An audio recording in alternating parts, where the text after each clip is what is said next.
Hi, everybody. This is Bullseye Handicap, episode 8 on my journey from not being totally addicted to playing races. And I'm amazed on my feelings and how I feel, now versus how I felt when I used to play like everybody else, using horse racing information and trying to pick winners and being programmed to play, spring bets. But, I've made a paradigm change where, I'm not trying to find the race, but I try reasons why to pass races. And the only way I could do that is not being addicted to the racing form. Um, Being addicted to horse racing information, being convinced that the thoroughgraph sheets can find you, patterns and behaviors that suit you to want to make an investment. After 40 years, I find that useless, all useless. So I now what I do is I do a crystal clear clarity board. Uh, I'm basically playing the playground of not trying to win the race, but trying to um, trying to look at dismissed horses that you see as ugly horses that in pick fives, pick sixes, pick fours, pick threes, and daily doubles. You dismiss them right away. And those are the horses that I concentrate on. So all I do is I'm looking at the odds, right, for each race. And I wanted just to talk about the third race today at Saratoga, in review. I looked at it and, again, it's unbelievable how many golden nuggets the professionals can give you. Basically, you're feeding your subconscious to be brave enough to make an investment, with information. And you guys are doing it with horse racing information. I'm doing it without horse racing information. So listening to them talk about whether a horse is different than they should be, whether a horse seems to be suited, whether a horse's odds are, this horse is completely being dismissed. And in the third race, um, uh, I saw, I don't know who was the one who brought it up. I think one of the professionals brought up that the 9 horse from Finger Lakes at, one of the dismissed horses in the third race, could run.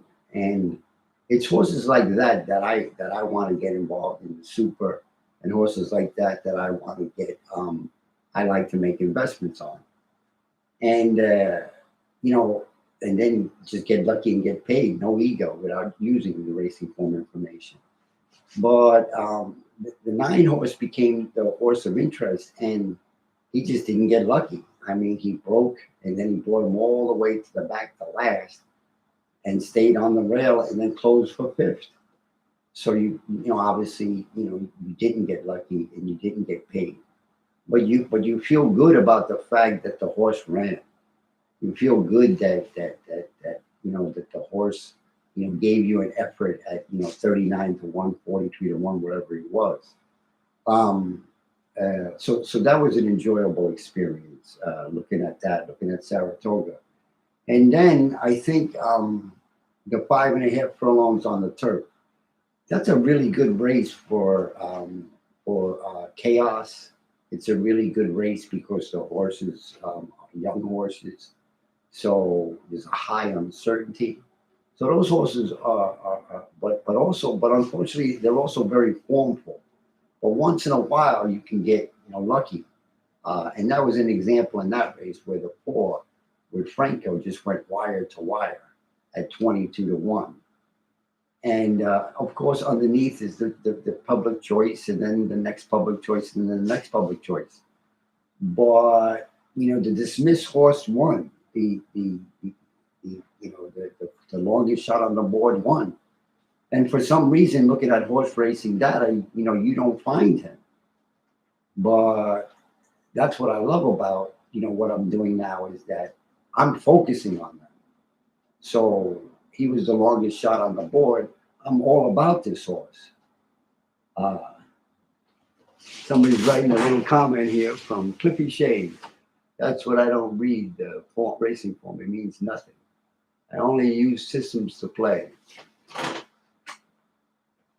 me just respond.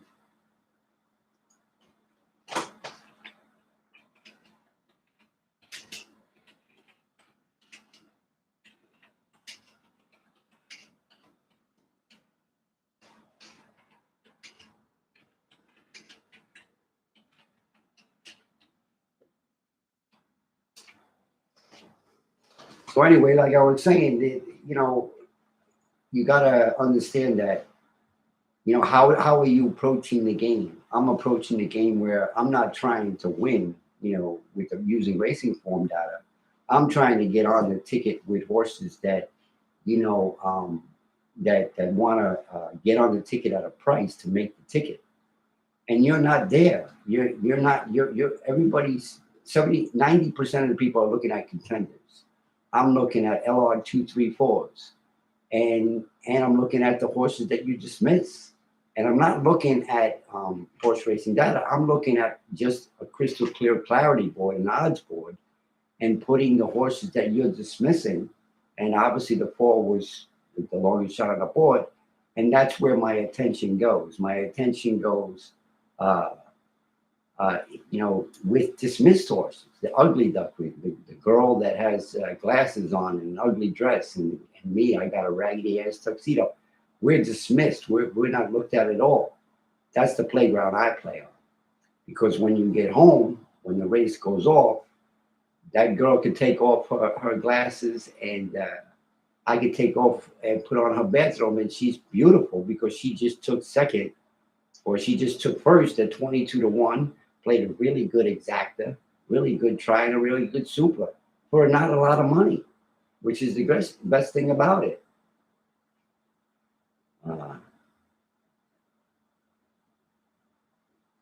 The most important part about playing the way I play, Cliffy Shades, is I play with the idea of trying to find races that have the highest uncertainty. You know what I mean? Like races that there's going to be a big field, so there's chaos. There's not a lot of data, so you guys don't like those races. Playing races like the Whitney with 5-horse field, did that. I'm playing for 40 years. I don't do that anymore. I just want to play one race a day, preferably like the last race of the day.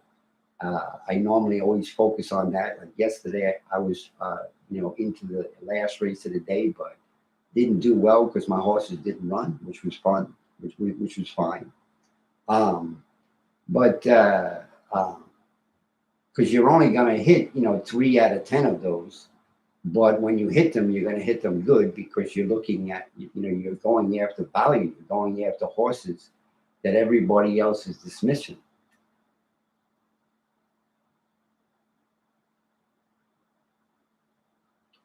See, one thing, I'm not looking at data at all. I don't open the racing form at all, so I can't see what they're good at. I'm not looking for pace. I'm not looking for speed numbers, any of that. I'm just trying to hoping that I get lucky, and get paid because I picked the right race. Picking the right race is the key, and the right race is opposite of what we used to do. You're no longer trying to look for form because I'm not looking at a racing form. You're looking for, what races produce the best payoffs. Not to win, because that only happens 5% of the times for those type of horses. Like this horse, the 22-1 shot, 7-horse field, 8-horse field. That's not usual. That's not something that happens all the time. That happens like 10% of the time. But you get paid when you play it. Yeah, and that's the key. You have an enjoyable horse racing experience, but you mainly get paid